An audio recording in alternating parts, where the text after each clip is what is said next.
Good afternoon, everyone. Welcome to our conversation this afternoon. It's a pleasure to see all of you and those of you who have been regular attenders to this event, regular participants and new ones. We heartily welcome you. My name is Pumla Gobodo-Madikizela, Research Chair in Historical Trauma and Transformation. We are very pleased to welcome our speakers for today's webinar. It's a conversation that features Shanthini Naidoo with Nomfundo Mogapi and Author Shanthini, who we will introduce in a moment. Many of you frequent participants are familiar with these events. These are usually hosted by Melike Furi, Dr. Melike Furi, who is one of our senior researchers. We have been hosting these events since the beginning of these no longer strange times, hoping very much that we will soon see you in person. Today, we are in conversation about Shanthini's book, Women in Solitary, Inside the Female Resistance to Apartheid. It's a story about 4 women who resisted, who fought, were in struggle, resisted to testify against their comrades. It's a book about so many other things. It's a book about the silencing of women's stories who were actively involved in the struggle, who were as active as many of the faces that are visible today. It's a book about the untold stories of women in struggle. It's a book about the legacies of trauma, the legacies of violence, and how violence leaves a mark of trauma, not only on the women who experience the traumas, but also transgenerationally, how these traumas are passed on to their children, to the next generation.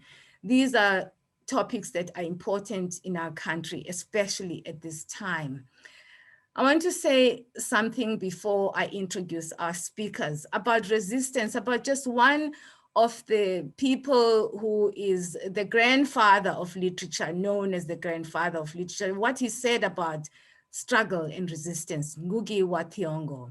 He said, quote, "Resistance is the best way of keeping alive. It can take even the smallest form of saying no to injustice." And in a way, these women are doing exactly what this statement says, you know, keeping alive, doing something that you believe in, sticking with it, as Ngugi says. You stick with your belief, stick to your beliefs, because they help you to survive. In other words, they give you a sense of dignity, they give you a sense of meaning.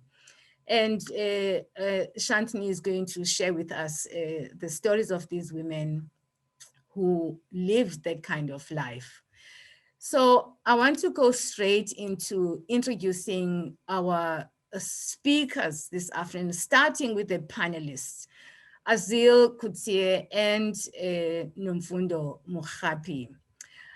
Dr. Author Shanthini holds a PhD in philosophy from Stellenbosch University and the Vrije University of Amsterdam. And her research interests are in how imaginative feminists and queer engagements with the site of memory can enable a new sense of place. She will speak to these issues and reflecting in her reflection on Shanthini's book. She is most well known for her book, "And May Fell, a Race." In other words, "In My Skin, a Journey." It's a memoir published in 2019 that explores white Afrikaner identity, historical complicity, belonging, and love. Her research is published in various international feminist journals. Author is a prolific publisher, and she often writes not just in academic journals, but also opinion pieces for the online publications Fair Weekblad and Litnet. Currently, she is a postdoctoral fellow affiliated with us in historical trauma and transformation. And she joins some of our senior researchers who are working on the analysis of interviews conducted in Langa, Bonteheuvel, and Worcester in the Cape Town area. This research was about memories of apartheid experiences. We consider it to be our flagship study. I first met Nomfundo 6 years ago, 7 years ago, actually, or it seems like actually, I think it's more than that. I was at Free State University. We were organizing a conference with one of our researchers here with Samantha van Skalkwyk. And she was speaking there on a topic that she termed the smoke that calls. We were glued to our seats when Nomfundo was speaking about the violence that we're witnessing in the country and the research that she and a team at the Center for the Study of Violence and Reconciliation were engaged in. The smoke that calls, where people burn and engage in acts of violence, not because they want to be violent, but because they want to be heard and they want to be seen. And for them, the smoke calls attention to their plight. At the time that we met, Nomfundo was an executive director at the Center for the Study of Violence and Reconciliation and the head of psychosocial interventions at CSVR, and the director of the South African Institute for Traumatic Stress.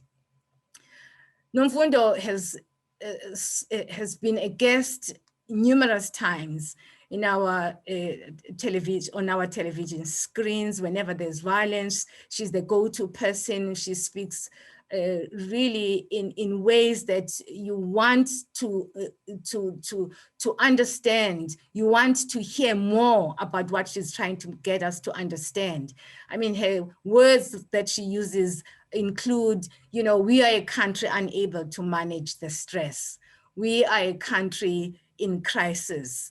There is something very wrong about our country when we see this explosion of violence, where people's dignity is being stripped. We will hear more about these words when she responds to Shanthini, and especially to the traumatic experiences of being in solitary confinement. So we look forward to your presentation, Nomfundo. We look forward especially to what you're doing now, because Nomfundo has left CSVR and she is the founding chief executive officer of the Center for Mental Wellness and Leadership, as well as the founder and chair of the board of the Mental Wellness Initiative here in South Africa. She's well known, as I've pointed out, for her passion for issues relating to traumatic issues, particularly collective trauma, psychosocial healing, and especially healing of leaders who have been involved in struggle and witness and engage in violence, but never actually dealt with it. So she deals with issues of healing of leaders, healing of institutions, healing of communities. She has worked with policymakers to develop programs such as the African Union Transitional Justice Policy, the African Commission on Human and People's Rights, and the General Comment on Redress for Victims and Torture, to which she has contributed quite formidably.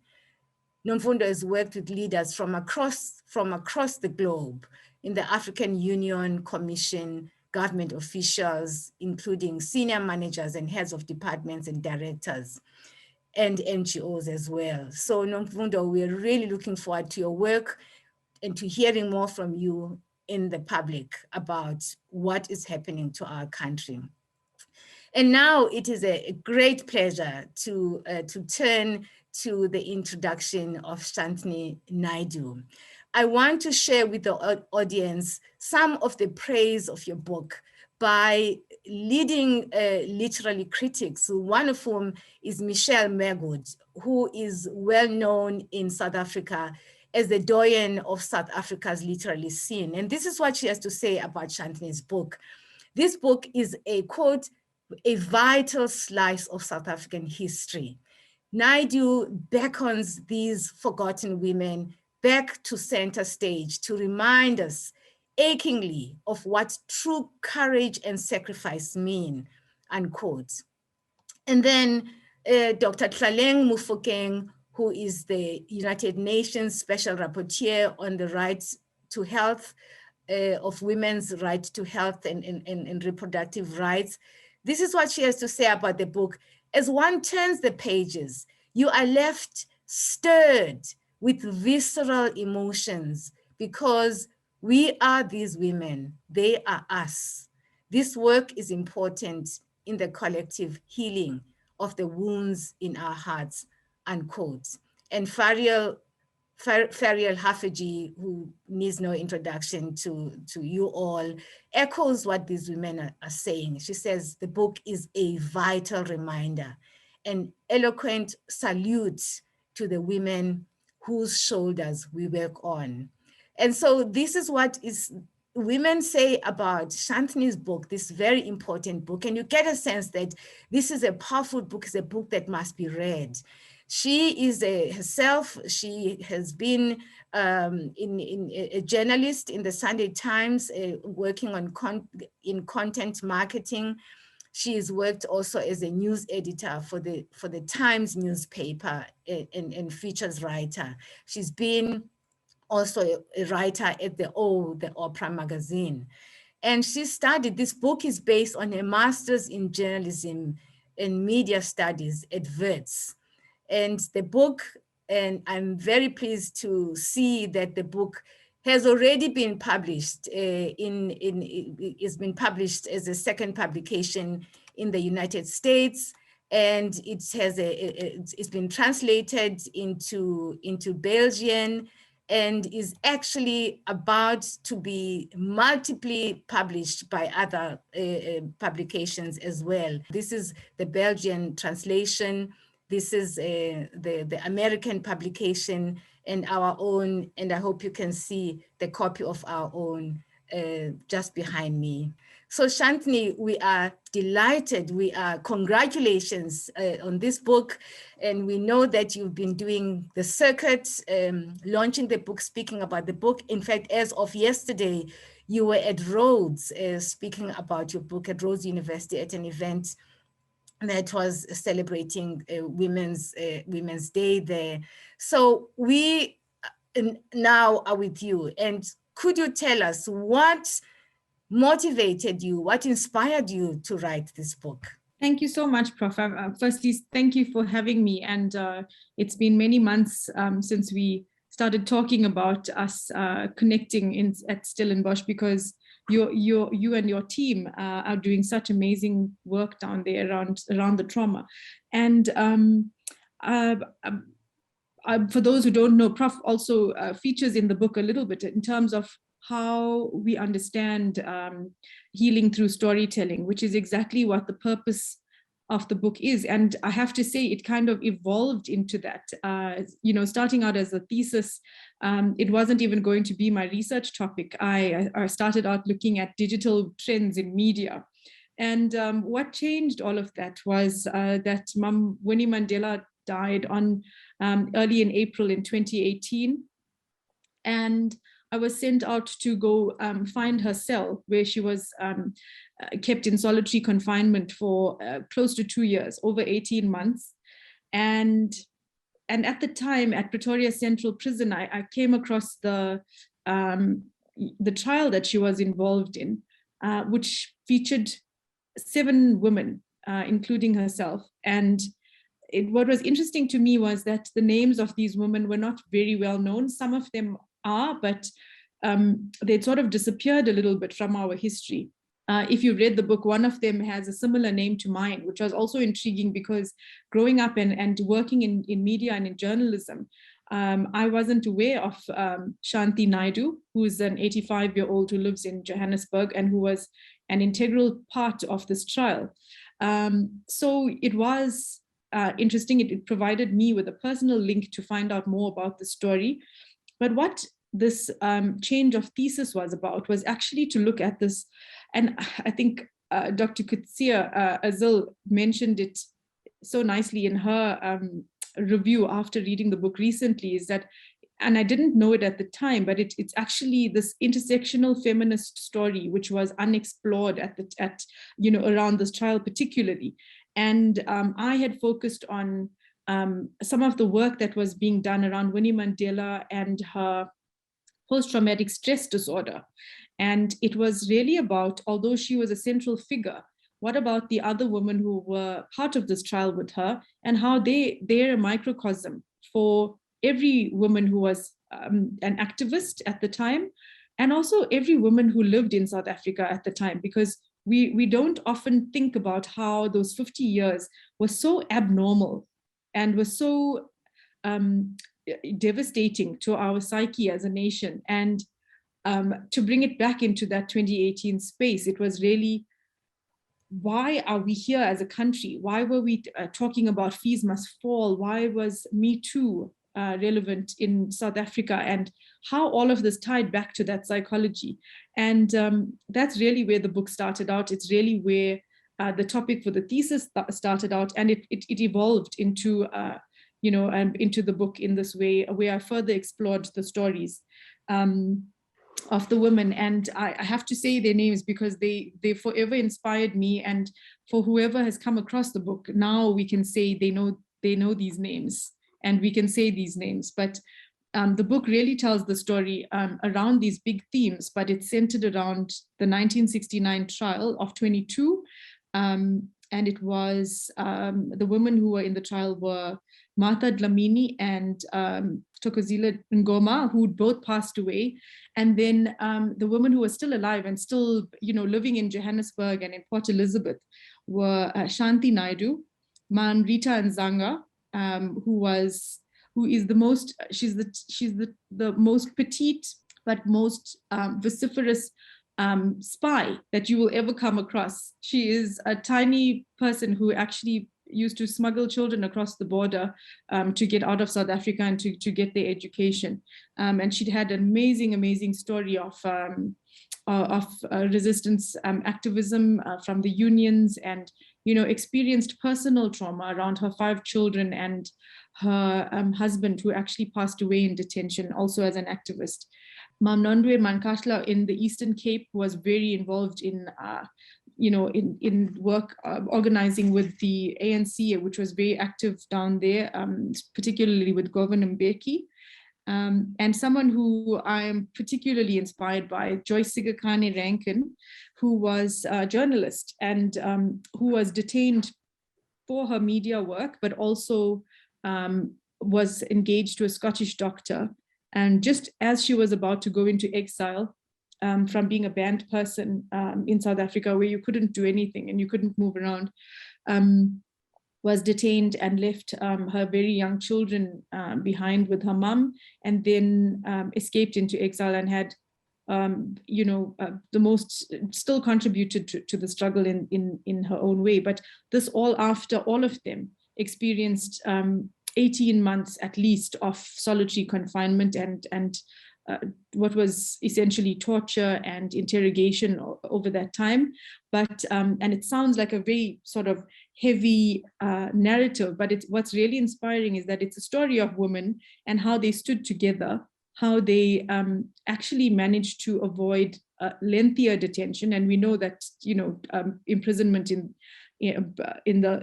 that era could have gone on for decades, but because they refused to testify against each other and the other people in the trial, it was 22 in total. Their refusal, and particularly Shanthini Naidoo, as I said, refused to testify. She said, I won't testify against my comrades, and even threatened with further imprisonment. She said to the judge, well, so be it. And their trial actually collapsed, which was very rare for those apartheid era trials at the time. So yeah, it's a story of triumph. It's a story of adversity, but overcoming adversity, and also just an amazing contribution to South African history and memory.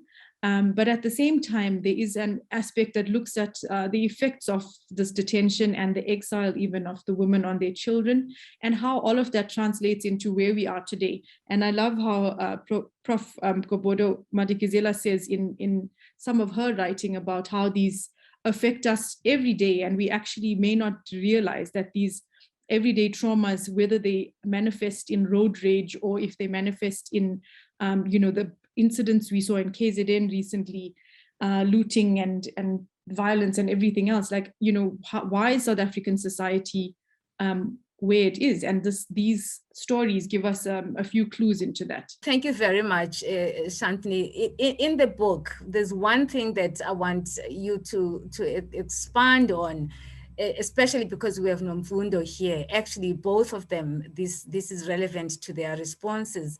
You say in the book, history tells us that female experience of political activism and detention was vastly different from that of men. Gender-specific violence, emotional torture, even the manner in which they are remembered is important to understand the country's collective mental state. So can you elaborate on this? First of all, what are these very uniquely gendered experiences of these women, and how then, as we prepare for Nomfundo's response, how did you see the ripples of these experiences playing out in their children's lives or in their children's stories, because you spoke to their children as well? So it started off as, there is a little bit of academic work around this topic, which I found some valuable information from Dr. Kalpana Hiralal in KZN, who had documented the impact of incarceration on women who were left behind when their husbands were imprisoned. And then also to look at the gender-specific incarceration issue, which was everything from being denied sanitary material to their children being brought into torture sessions, or children of the same age, in Joyce Sigakane Rankin's case, being brought in to sort of remind her of her 3-year-old son, Kosanati, to get them to give up this information. And it was so interesting because the information and the work that they were doing as the women who were sort of the support structure. Now, when you've got a lot of if you think of the time frame, a lot of the male leadership is in prison or in exile.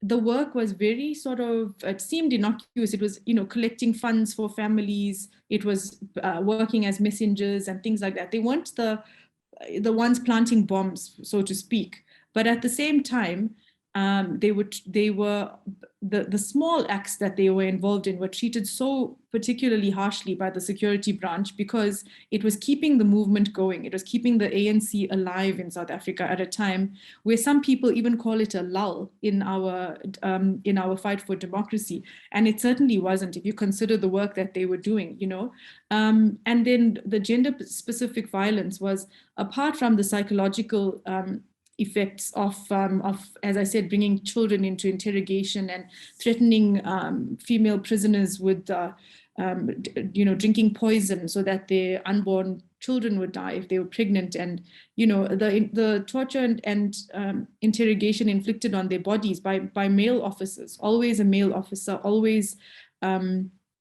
somebody who was physically bigger in size, and and also being handled in prison by these officers was really very specific to their gender. And it's not to ever compare or to make any sort of to draw lines between what was happening, for instance, in Robben Island, but solitary confinement was particularly different. It was particularly difficult for these prisoners because they were kept away from, firstly, their children and their families without any news from outside. And also again, a really not even close to comparison to lockdowns, to be taken out of the world in that way. And this was very specific to the woman.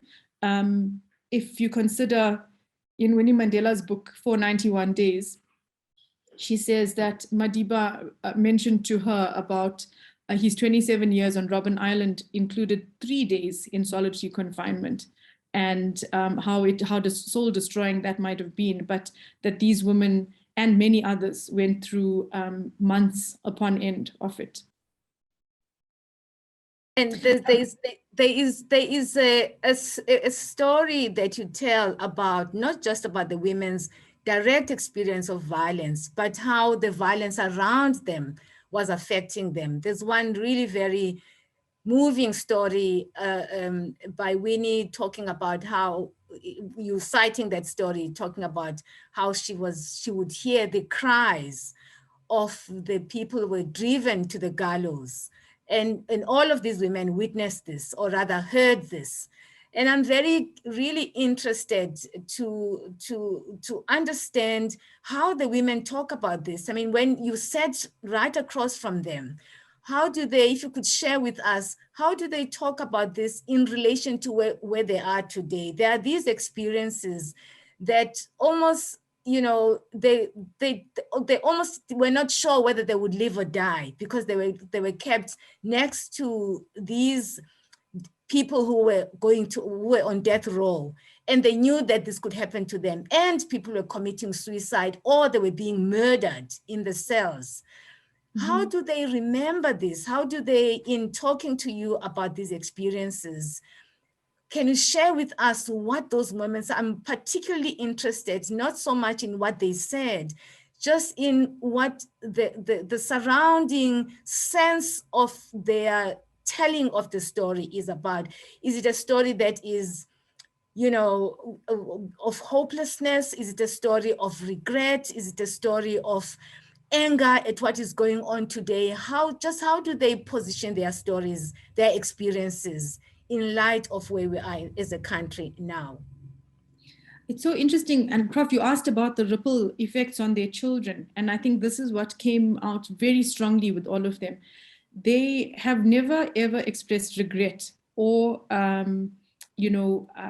sort of, even when things in the country were not as they would have liked them to be in our democracy, they've never expressed any regret for what they've done and their contribution.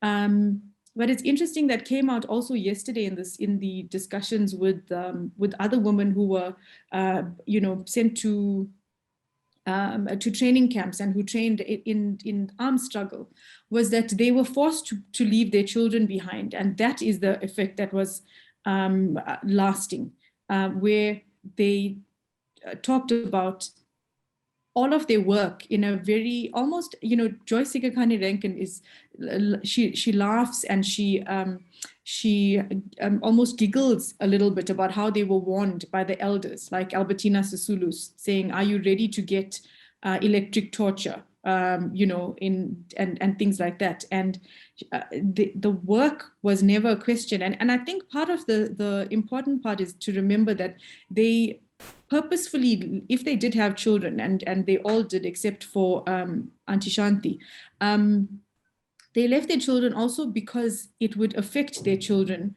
if our democracy was realized. And that was part of their motherhood. At the same time, the emotional aspects and the psychological aspects, which are still visible. I mean, Kosanati Rankin, always think about as this 3-year-old, which Joyce even wrote about in her TRC submission, that, he was this little boy who was left behind, and then his mother was in detention, and eventually when she was smuggled out into exile, he didn't see her until he was 11 years old again. And how he speaks about he had no reaction. And years later, as a 50-year-old, he now says how those emotional impacts were things that he buried and he hid within himself. And when they did come out, they came out in a really, really destructive way, and how they've experienced that. And the same for his sister, Nomzamo, which tells us a lot about a lot of the people who we interact with every day. I know we were talking about which generation we each are from now, and these are the children of the people who were affected. They were probably more affected than their parents were.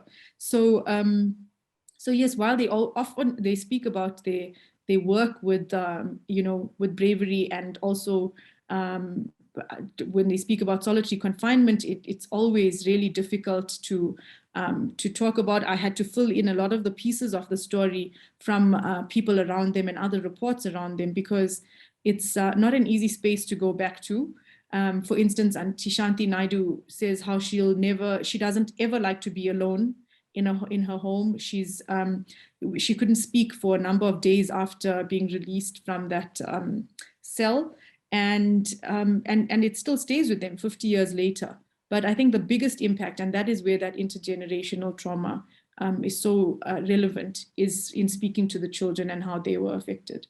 And I think Nomfundo, at this point, this is exactly where Nomfundo's work is centered on this question of the impacts of these traumas. So I will invite you to respond, Nomfundo. Thank you.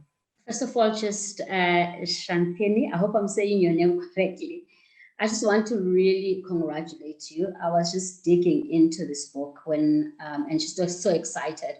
And then for me, my excitement is really at a number of levels. So I have been for the past 20 years working with these issues of trauma, talking about how sexual and gender-based violence is actually a symptom, talking about how some of the things we see are triggers in our society.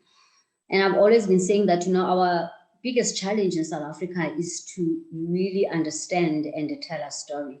Because, he or she that holds the narrative of the story holds the psyche of the nation. And my passion was how we tell these stories of trauma in a language that is accessible, to South Africans that may not be psychologists. So when I read your book, I was like, oh my gosh, she is saying what we've been wanting to say. But I think because you are a journalist and you've got that background, I think you've really said it very beautifully. So I really want to thank you and encourage other people to read it. And I just want to talk about, some of the stuff that has emerged for me in relation to your book. So I think, of course, the first one that I said is that the nuance in which you tell the stories really give us a sense of what is the nature, the extent of the wounding of our society. And we know as a trauma practitioners or those that work, I call it wounding now, I don't want to limit myself too much, lest there is trauma people here. But what we know is that until you fully understand your history and your trauma, the trauma will repeat itself. And the more it repeats itself, the higher the cost. And for me, what you've done here is to tell us the story in more detail so that we can understand why we are where we are as a country. And I think it's important for us to look into that. Another thing that I really liked is, I think you call it like the everyday experience in page 18, where you say, we really need to look at what happened in the everyday experiences, what filled these minute minutes of every day. And I think as South Africans, we really don't fully appreciate. And for me, the experiences of women in solitary confinement is just really but a window into the extent of the trauma in South Africa. And I think we haven't appreciated as a society, not just the extreme torture that we saw in the TRC, but the daily experiences of the children, of the mothers, what we've lost and how the psyche of a society was completely changed. And if we don't understand this, we cannot be able to transform this. So I think, like, for me as a society, really it's important to tell more of the stories so we understand where we come from, what was the nature and the extent, so that then when things happen in the present, and I like what you say about how this is in our DNA, and also how you then highlight that it really shapes how trauma shows up in present day South Africa. I've been doing a lot of talk around the recent violence that has happened in KZN and in Gauteng. And I've been saying to people, what happened with President Zuma was but a trigger of something deeper, and the violence was a symptom. And this is exactly what you are highlighting when you are saying that a lot of the things that we see in our society are actually as a result of what we have experienced in our country. And I think you tell it beautifully because you track the stories of the women and their children, but also you bring it back and saying this is how we are as a society and as South Africans. So I just really enjoyed that, and I thought that it was very useful. How important, I mean, this work, how important is this knowledge for us as we think about interventions? I mean, how important is it to think about these stories? Should we assume that what Shanthini is talking about in the context of the 4 women is something that applies to all women, or should we look at it as a violence that is still silenced because we are not engaging in the consequences? Where exactly is the touch point of this work? Is it within families? Is it in the workplace? How should we understand these stories of violation in relation to what is going on today? I think starting with the first one, to say that I think that these women are just but a few who had an opportunity for their stories to be told because of the incidences that Shanthini highlights in her book. The reality of, I think, which is really scary for me, for us as a society, is that there's a majority of women who have experienced these kinds of traumas, the kinds of humiliations that I experience here, the demeaning of experiences, the gender-based attacks. And they stay with these memories. Their stories have not been told. But because the stories have not been told, it doesn't mean they are not impacting us. And the scary thing is that the majority of these people are actually in influential and powerful positions now. And that trauma is guiding and leading the society. It's influencing how they respond. It's influencing how they deal with issues. And what is even more scary, I think Shanthini has said it, that when the trauma is unfaced and untold, when the silence continues, which anyway was the tactic of apartheid, to silence the pain, but we've continued to do that, it gets transferred to the next generation. And then for the next generation, it becomes unbearable, but it's even more difficult because it is stored in our DNA, but we don't have the language for it, and we can't explain it. And most of those people who is us now, we are now in positions of power. We are now in positions of influence because they were our mothers and our aunties. And I see it, I mean, in my work as part of the Center for Mental Wellness and Leadership, I work a lot with leaders in various institutions. And the level of toxicity that we've seen in organizations, the incapacity of highly trained and capable people to realize their outcomes can be traced, I think can really be traced to some of this unresolved trauma that people have experienced. So it's important, I think, to tell the stories as painful and as uncomfortable as they are, because it is in understanding the story that we can understand ourselves and how the trauma shows up and influence the way in which we are currently showing up in our country. What is important to remember here is that the effect of these traumas isn't the same for women and men. There's always a dimension. You're already talking about the toxicity, and we have witnessed in our country that the toxicity when it accounts for the behavior of women, of men, is much more dramatic, much more explosive.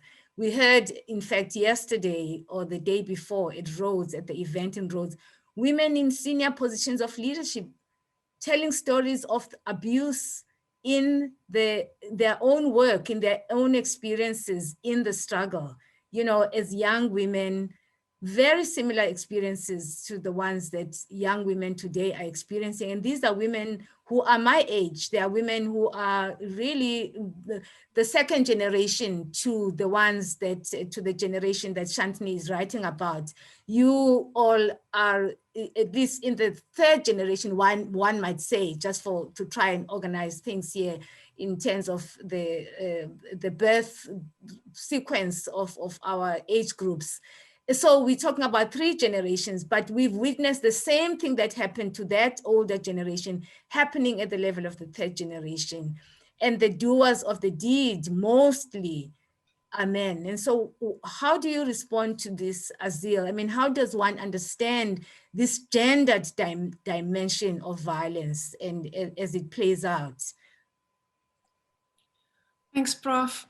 To start with, I also just want to thank you, Shanthini, for this beautiful book. And I mean, it's just such a joy. Obviously, it's also heart-rending, but it's such a joy to read, and the personal way in which you tell the stories, where you sit in front of these women and you convey their gestures and their, it's just, yeah, I'm so glad you wrote it, and thanks for being here today.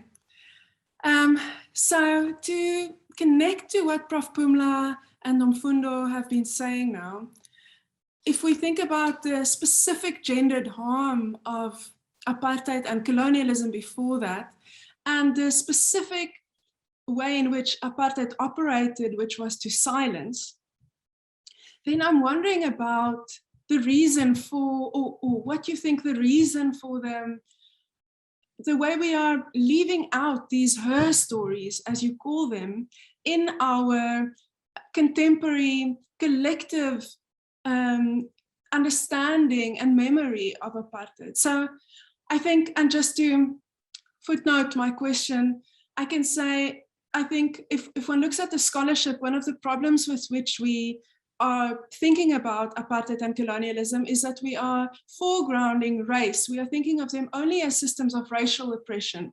And we think of gender maybe as something separate, less important, while it's becoming increasingly clear with works by people like Pumla, how the regimes of colonialism and apartheid were deeply patriarchal regimes, and that the power and the categorization and the hierarchies that were made through the racial hierarchies were all structured by gender.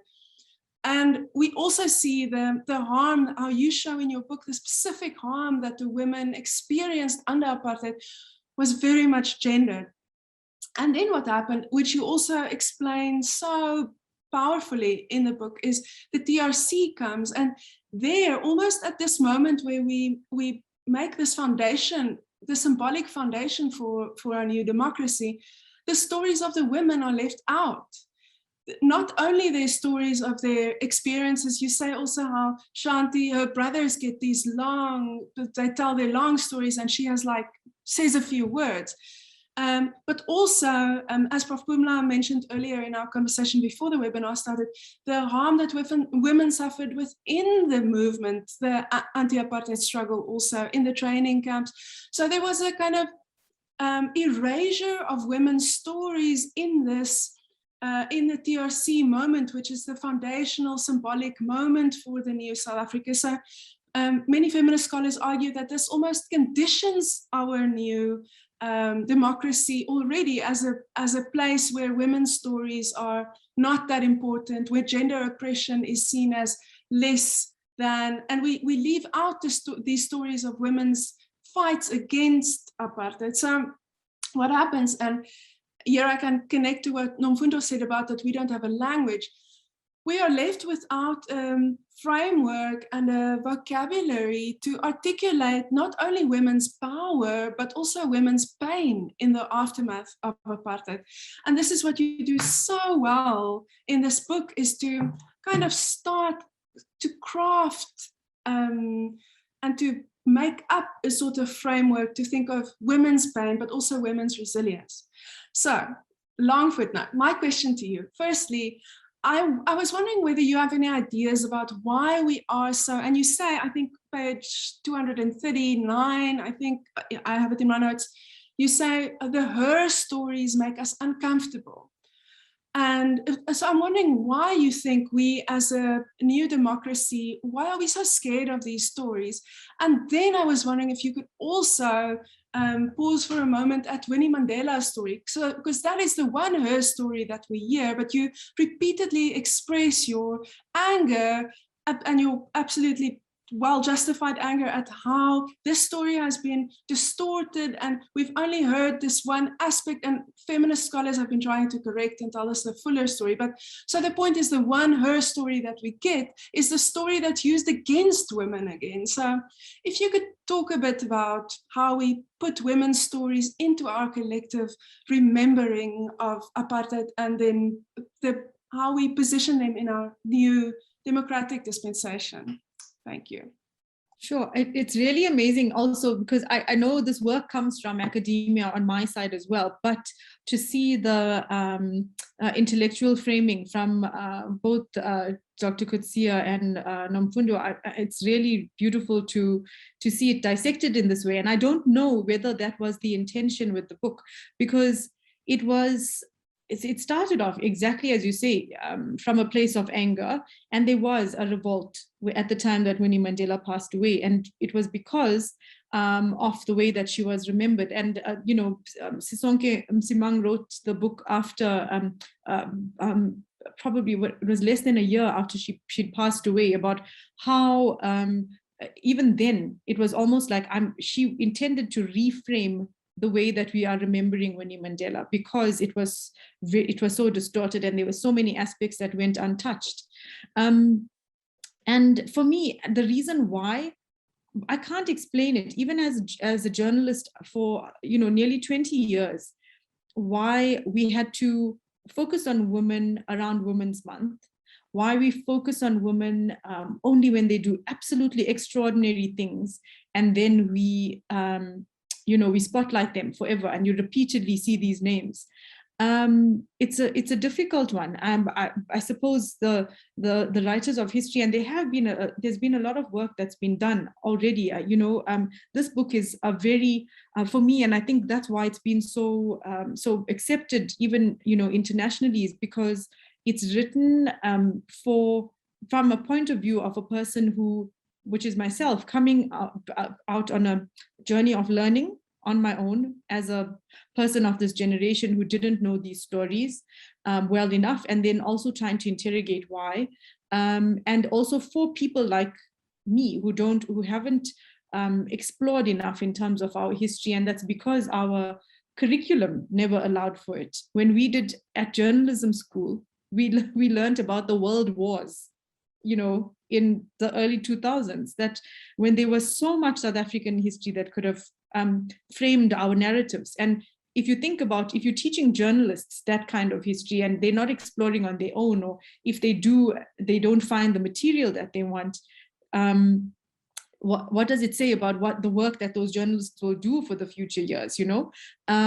So sure, it is, all I can say, it's an untapped well of work which results in this bigger impact.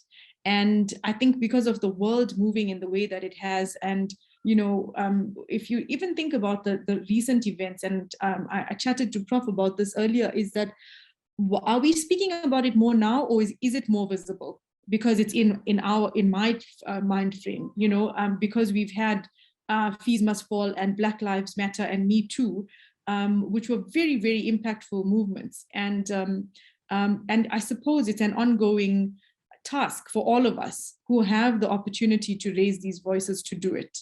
But it's not done. It's absolutely not done. When we were speaking about the Rhodes colloquium as well, there were so many stories. Exactly, our former Minister of Defense, our current Minister of Defense, who's just been appointed, shared her insights about being part of the MK, and how the gendered experience there as well, which ranged from everything from not having uniforms for women who wanted to be in combat in the ANC, and also the various other aspects, like being relegated to medical work, like literally nursing or admin, and all of those stories need to be told and heard, and also for our young generation to also open up their minds a little bit and accept it. We're very, very quick to listen to the beautiful poet Amanda Gorman, who spoke at the presidential inauguration in the US, and everybody knows her name. But do we know our South African equivalent? There's so many, but are we teaching our young people to go and search and to find it? And I'm very glad to tell you one thing, that at a school recently, a girls' school called Rodin, up here in Johannesburg, which is very well known, the young ladies in the grade 11 history class were actually researching some of the women in the book, but also others, Miriam Makeba was also included in it, but as their history project, and I was invited to come and look at it, and it was brilliant and amazing, and it shows that there is appetite, but we've got to create more. And I think that's the one thing about writing this book, almost from a naive perspective, and I can openly admit that, is that I went into it wanting to learn myself, and writing it in a way that's accessible for young people, even if all the historical context is not there, there may be a fact or two that is incorrect, but it's about making it really, taking it out of the beautiful work in academia and making it really, really accessible. I think that's the value of these conversations as well. The kinds of things that, come up in these conversations through this type of publishing of the research, making it accessible. There's one thing though that I would like to pick up on what you are saying, all of you are saying. You both in some way, you Shanthini in your writing, and Azil and Nomfundo in your responses right now, you touch on the Truth Commission, and Shanthini, you just said now that this is an untapped wealth. It is an untapped wealth. All of these stories are an untapped wealth.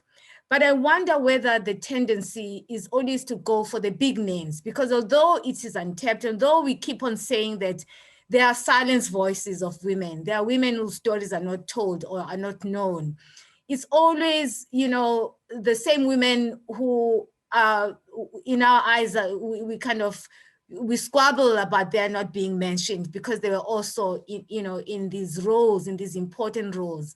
But there are so many other women who carry the pain visibly, publicly, that could also help us to think about, what does trauma mean?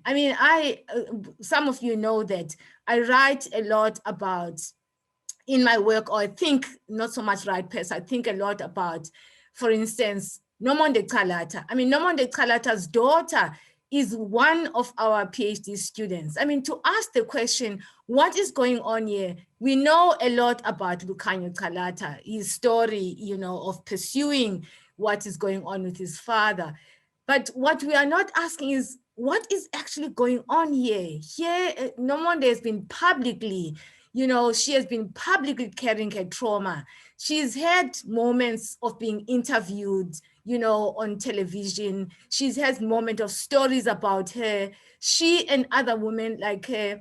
How about thinking about, what does the story of trauma of a major event like that mean for women who are the bearers of the grief? What does it mean for a daughter who also has to deal with her own children? All of this, we think about also even, Nokutula Simelani. That is a public story. The trauma of the sister and the mother are public stories. When we speak about the issues of gendered trauma, how about looking at these women as well as, the big names, that will then give us a cross-section of what we are already talking about in our country when we're talking about the violation of lives and the destruction of lives, because here are the women still grieving, still never having mourned, because nothing is finished, nothing is completed by their experiences. The children you interviewed, the daughters and sons of these women that you interviewed, what is happening to them? You touch on their own traumas. None of this is actually emerging as key stories that our researchers are concerned with. And I think it is time that we begin to think about how, there is a concerted effort to really understand the damage that has been done, but how we build structures within our society that will support these women and these families because of what has happened in the past. Prof, thank you for saying that. And I'm really coming from the angle of someone who's very intrigued by the research, but also who is a practitioner on the ground, and being able to do this work, and what relevance this actually has. And Prof, I really think that the project of present-day South Africa is exactly what you're talking about, the capacity to really understand this trauma, to tell these stories with all their nuances. Because if we don't do that, there's problems that we're seeing on the ground as practitioners, such as your sexual and gender-based violence, are going to continue. I'm literally having goosebumps when I just listen to what Dr. Kutse is saying and what Shanthini has in her book and what we see on the ground around the silencing, the erasure of women, the humiliation, the abuse, and how that is an integral part of these high levels of SGBV. If we understand these stories, that will help us to shape our policies and programming, which is what I'm really passionate about, that we need. I use trauma loosely, trauma-informed interventions in South Africa, but we can only have such interventions if we tell the stories, starting with the ones that you're talking about who are somehow in public and saying, what is it about their stories that helps us to understand why we are here? And there's a lot of millions of women who experience SGBV. And I think there's work that we need to do where we take their stories and trace back and saying what happened to you in the past and in your history that made you to come here. And I think it's really like researchers and scholars could invest more in helping us to understand these stories and therefore helping us to shape the way in which we see some of the issues here. And that has been the critique that we've had anyway. I mean, this is well known, you know, the critique of the TRC and the kinds of stories that were chosen to be publicized and how we therefore don't understand the gendered nature, but also the everyday nature, and how this knowledge is not helping us in shaping our policies and our programming. As long as we continue to do that, Prof, I'm really saddened by the fact that some of these triggers and the violence that we're seeing in our country is actually going to continue. It's not just about research, it's about how we transform what Shanthini calls like the new democratic order of South Africa that integrates the psyche of gender and the psyche of violence, which is very embedded in the stories that we don't know and the stories that remain untold. Okay, so thanks for the very rich conversation so far. So now from our audience, you can post your questions in the Q&A box. We had one question. I see Shanthini replied to it already, but maybe you can also just say it out loud for everyone to hear. Where can people find your book? Thanks so much, Dr. Kutsia. It's still available in most good bookstores, as the publisher says, but the online options are always seem to be really stable supply, you know, like your Take-A-Lot exclusive books online and Loot. And yeah, I mean, there's a lot of, and I'm saying this is probably not the best. Let me see, my publisher is on here. There are a lot of extracts that are available online as well. If you want to get a taste of what the book is about and some of these stories, there are a number of extracts that have been published in the media. And for me, that's really valuable in terms of getting the story of these women out and also finding why they are part of a much bigger whole, you know, the microcosm, as we call it. So the way in which you tell these stories, so if we look at these stories of the male heroes of apartheid, right? They are told like the classic one of Nelson Mandela, where you get this public story of the hero in the world, and how you choose to tell the stories of these women is very, very different. You look at them as mothers, as daughters, as sisters. And then in the telling of the story, you also interweave your own self. You speak about your own daughters, you speak. So what really powerfully comes through is that the stories of people who resist oppression, it's not these individual public stories. They're always embedded in communities, in relationships, and for some reason, well, the feminists would again say this is the patriarchal way of doing. We leave all of that out when we tell these masculine hero stories, where it's just the one man doing his thing, and you deliberately do it in a different way. Can you tell more about that, and also about the process of inserting yourself into the text and how you made these decisions while writing? You know, I wish there was like a brilliant academic answer to that, but honestly, as I said, it was a research of my own, and also an education, and the responsibility of me taking that on, and also you know, changing a thesis in April, which is very late in proposal stage, was for my 2 young daughters, and I dedicate the book to them because it is something that I want them to know and to carry with them as they walk through life. And you know, it's interesting because I'd made a move out of media into corporate South Africa at the time, just before the book was published. And I was already thinking about that move, and it became more and more obvious as I, you know, even in reading in hindsight about how this all affected us in the world we are today, and how it affects even those corporate power struggles.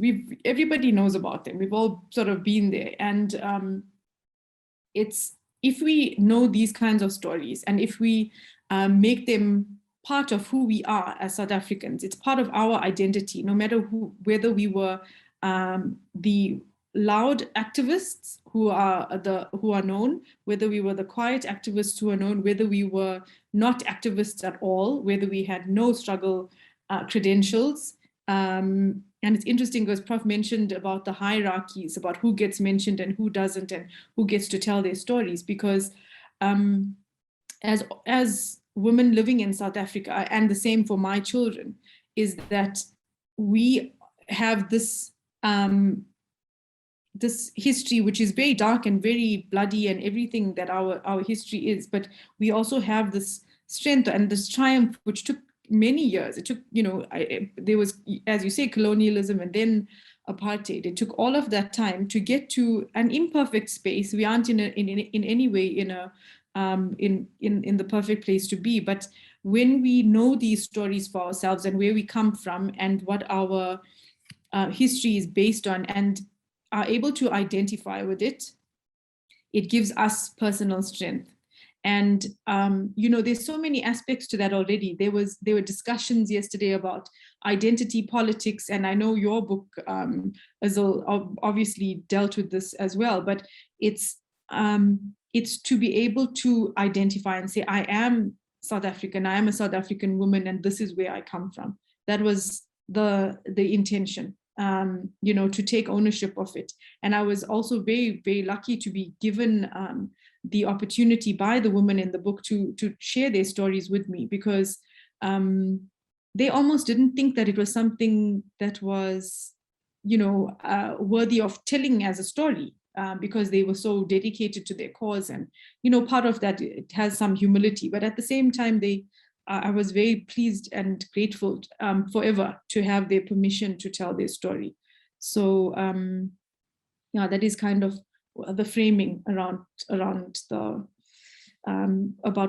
why I did it, why I even took on the story. Yeah, and I think it's, well, the fact that they were willing to share their stories, and the empathy and the nuance with which you convey those stories I think it's really what makes the book stand out as not just a journalistic account, or it makes it something so much more layered and powerful. And so we have, I'm going to start with Mariki Olofsen's question. She says, I was interested in your reflection on journalism in the conclusion of the book. On page 240, you seem optimistic when you say, building intellectual capital, almost a form of mediation on valuable information seems to be on the rise. Could you talk a bit more about what you mean and where you see this being built and on the rise? So there's actually probably a typo there. It's a meditation on valuable information. And for me, media is in such a messy place at the moment, you know. Especially during this pandemic, we've really seen how the industry has collapsed in so many ways. But at the same time, there have been really striking examples of people who are doing really groundbreaking work, and it may not be in the mainstream sphere. We've got new and independent publications that are coming up, like the New Frame, which has some of the best thought leaders in the country writing on them. And that's because people are thinking about it. There have been a number of books that came out in the last year and the year before. When I look at the Sunday Times Literary Awards, I remember the editor saying that they've never had this many books in the last year or cycle. And it tells me that people are going into they are looking and searching for meaning, to use the cliche, but they are starting to think about things in a more critical way. And to, there was something that was very important in terms of the book when I had to analyze it again for myself for the London School of Economics. It was about why this research changed in this way. And it's about creating, especially if this, for an academic audience, is to take the stories, like for instance, the work that I know is being done in your center, is to take it out of the sort of high level intellectual thinking and making it accessible and really bringing it down to people. So if we are talking about trauma and healing and the effects of apartheid, yes, that is a theme in the book, but it comes down to centering the story and putting a face on the story of four women who represent many, many more. So that is what I meant about people are building intellectual capital and meditating on the information. And I think if I can ask a question to Nomfundo around whether she's seen this also in her work, but it does seem to be a movement towards it. And when we think about the hashtag movements that exist on social media, and we must never dismiss them as just being these social media movements, because we've seen how effective they've been. Look at particularly things like Fees Must Fall. And even the Black Lives Matter movement, there's prosecutions, there are things happening because of these micro movements that grow into something else. So I'd love to hear if this is happening more, and is there enough happening from Nomfundo's point of view? Yeah, thanks, Shanthini. I think for me, coming from someone who's been doing this work, the shift that I've been seeing, I think over and above the build-up of the intellectual capital and people being more meditating more around these issues, is the shift in the discourse and more opening to talk about trauma. I mean, I remember when I started this work in 2008, because of the xenophobic attacks, the minute I talk about collective trauma, even with like policymakers, people were like, what are you talking about? The thing is not there. I think the intellectual that I found who resonated with it was Prof then. But what has been interesting is that in the past few years, actually, and there's something about COVID, I think just because COVID has resulted in collective trauma, there's been so much more opening, even from the media, to actually talk about collective trauma and the fact that we are traumatized as a society. I've been hearing more development agencies, even like USAID, people that are funding development work in South Africa, saying, Nomfundo, this trauma is standing in the way, can we talk about it? And even with the recent violence that has happened in our country, a lot of media houses said, Nomfundo, there's something about our psyche. So I think there is an opening and real opportunity in our country to hear what people couldn't hear. Maybe it is the struggles that we've had at a collective level. And for me, that's a great opportunity for scholars and academics that have been writing this work, who hold this knowledge, to really look at how to build this bridge. Because again, I'm more interested in how do we use this work to make changes in our country.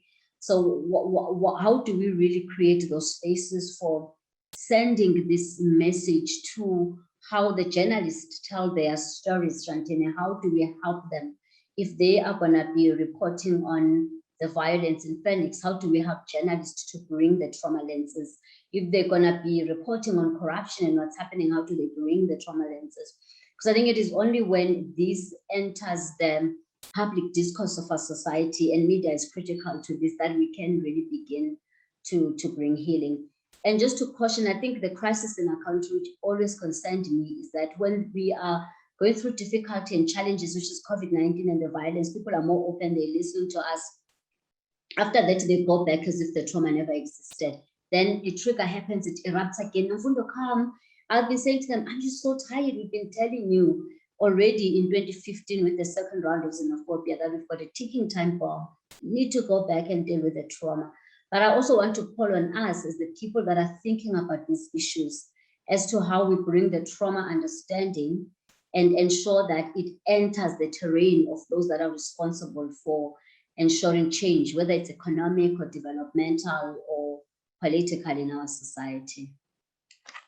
So there's another question in the chat box, but before we go to that, I would like to connect to what the two of you have said with a question that I feel really emerges from that. So, Nomfundo, you emphasize collective trauma and collective healing, and I've also heard you speak about this before. We're seeing more and more that these individual approaches to trauma and to healing really have, obviously it can help a bit, but it really has their limitation, especially if people go through stuff together like they do. And Shanthini, something that you explore in your chapter on healing is the idea of storytelling as a mode of healing, of getting, and what strikes me about it is storytelling is a collective thing, because well, sure, you can tell a story on your own, but normally our idea of storytelling is something that happens collectively, right? We tell it to other people. And it's also stereotypically a very feminine mode. It's something that we associate with kind of spaces of care, and it is, sure, men do it too, but when they do it, it's often not called storytelling, it's called something, I don't know, bigger and more official. So what's interesting here is for me the link of kind of, and you also emphasize in your chapter on healing that we need to create spaces where we can have these conversations in a collective way and tell these stories in a collective way. And so I'm interested in the link between women and women's spaces and storytelling and collectivity as a way towards healing. And I was wondering if you could say something about that and maybe tell a bit more about this idea of storytelling and how it links to the book. So it's actually something that I came across while working on the thesis, and that I was very interested to see how effective this had been in storytelling had been in other areas of conflict around the world, which again, it's not a perfect science, but it's definitely there are scientific reviews about how storytelling towards healing has helped in areas like Northern Ireland and even on the African continent as well, Somalia, Sudan, and we've had some aspects of it in South Africa as well through the Kulumani group and many others, and I'm sure Nomfundo can name many more. But for me, it was tangible in speaking to the women as well, because they had almost not spoken about their experiences for many years. And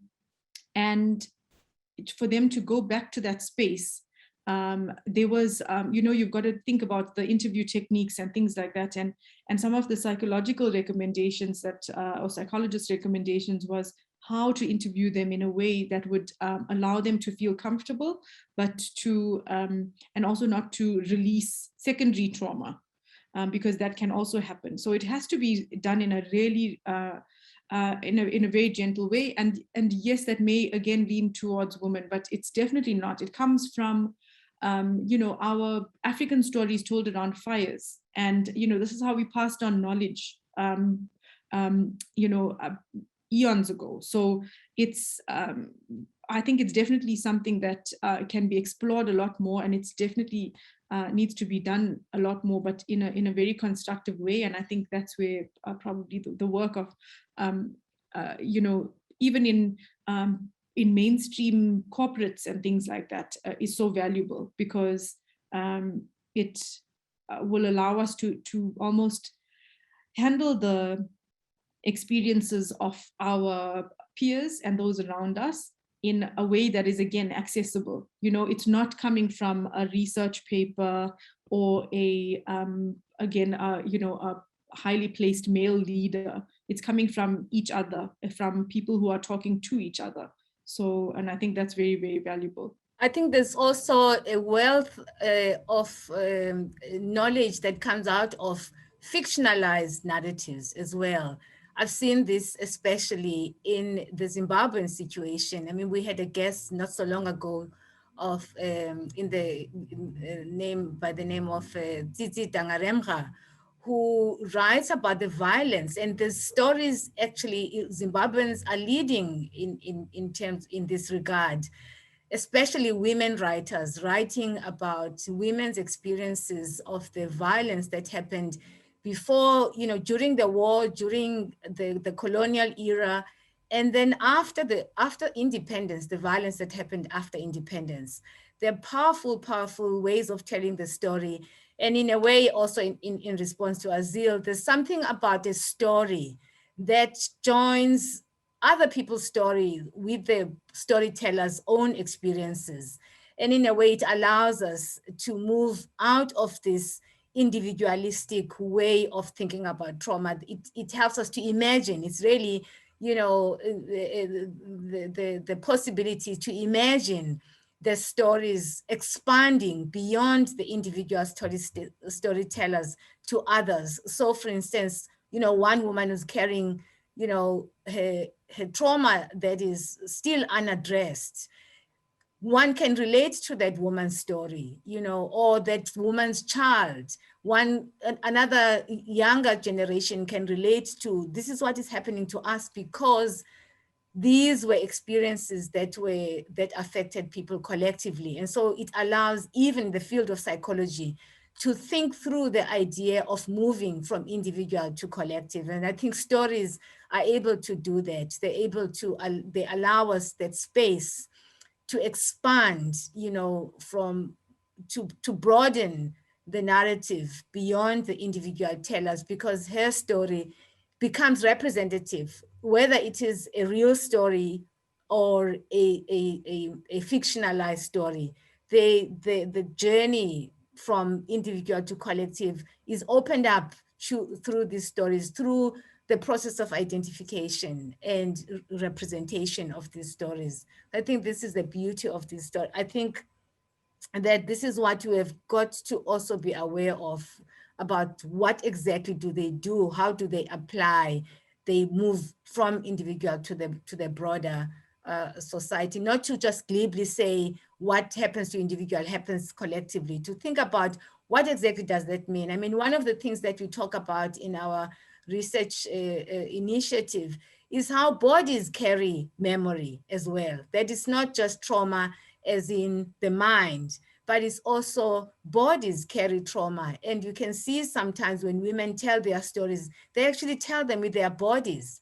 And one wonders, you know, whether there's something about collective action that is actually about the expression, the explosion of all that has been, you know, embedded within bodies, that in the action is an expression of all the trauma that lies under the skin, so to speak, so that these actions are really playing out, a manifestation of something that needs to be exorcised, as it were, because it has been silenced for so long, that bodies come together. I mean, when people come together and you wonder, how can these people do this? How can they do, you know, as an outsider, you always thinking about, how can these people do this? It's always about these people doing this. But actually, if we think carefully about what is going on, we might find that what is going on is this explosion of so much that the body carries, and doing it with others, precisely because it was experienced with others.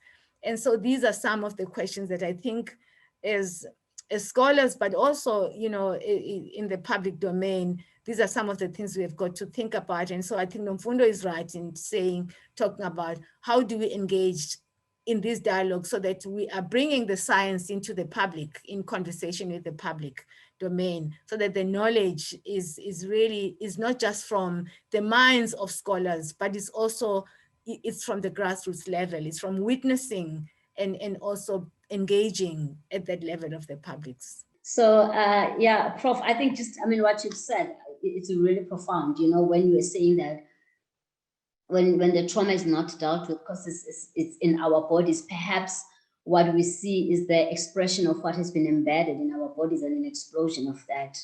I think, with this recent violence that we've seen in South Africa, that has puzzled many, but has not surprised us as those that work in the trauma field. This is what we should have heard more, because everybody was stuck. They were like, yes, there's a political approach, there's other approaches, but it is that's such a powerful description. And if the recent violent attacks, whatever you call it, other people call it looting, violence attacks, triggering, if they are a wake-up call in our country, then it is exactly appreciating that we have to begin to shift towards collective healing. Because this is going to happen when people get triggered at a collective level, this explosion that you talk about so powerfully, I think it's really critical. And to just add that some of the things, definitely what you talk about, finding spaces for art and creativity, because art and creativity, when it enters in a public domain, it enables us to tell the collective story. When we start seeing films that don't just only tell the story, but tell it in a transformative and healing way, that also begins to help. And what Prof is saying, that is about really being conscious of what is it that you need to facilitate collective healing. It's not just people having one-on-one counseling. And of course, the media for me is really critical. Capacitating our journalists in how they still tell the story, but tell the story in a transformative way that shifts us as a society, rather than keep us stuck in our trauma. And I think the final thing, which is what I'm always passionate about, because when I talk about collective trauma, people say then, okay, Nomfundo, what do you mean? All the leaders must go for therapy, we must all go into therapy rooms. And I'm just like, no, of course it's not going to happen. And for me, the question is understanding that trauma looks for three things. It looks for a container, it looks for a witness, and it looks for a tribe. People look for a tribe and a sense of belonging. And my question is, how do we use existing platforms to do that? Shanthini already talked about corporate.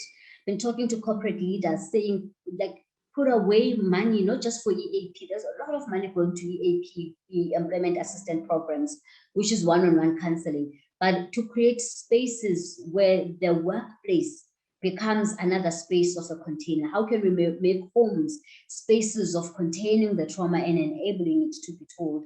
So it's really begin to look at collective spaces that already exist in our country that could be transformed into healing spaces, and that could be capacitated to be the containers of that trauma.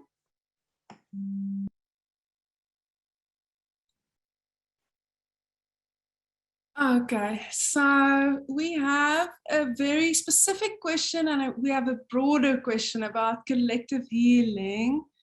So maybe just quickly, Shanthini, let's look at Emery Kalema's question. He says, what makes this book specific compared to Salim Badat's The Forgotten People? Do you know that book? I don't know it, so I'm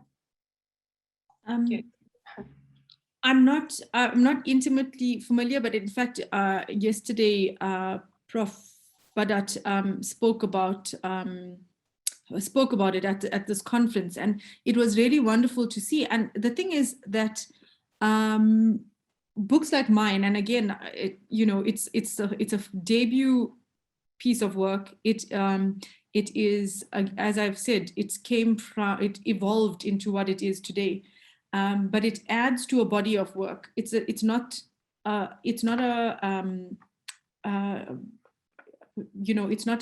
standalone piece of writing. There are so many, and like I said, the story in the book is also it's a true story. It's a life story of these women, but it's a microcosm for many others.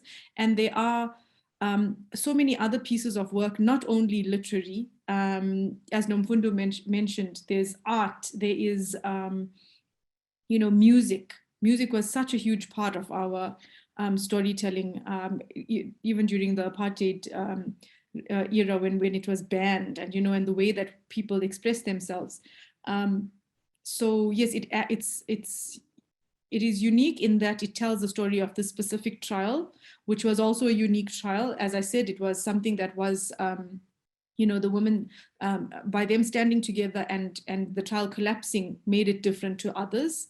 But there were hundreds of trials, starting at the treason trial in 56, if I'm not mistaken. And this is 1969, and there were others that came after. So there are plenty. Like I said, there are a wealth of stories to be told. What I think is specific about this book is that it tells it from again, accessible lens and a feminine lens. It tells the story of why us as women are where we are today, and that's hopefully the purpose of the book. Okay, so I think it's time to close the questions. I just want to ask the panelists, do you have anything else to say in closing? Before, I think Prof. Pumla will do the official closing, but anything else before that?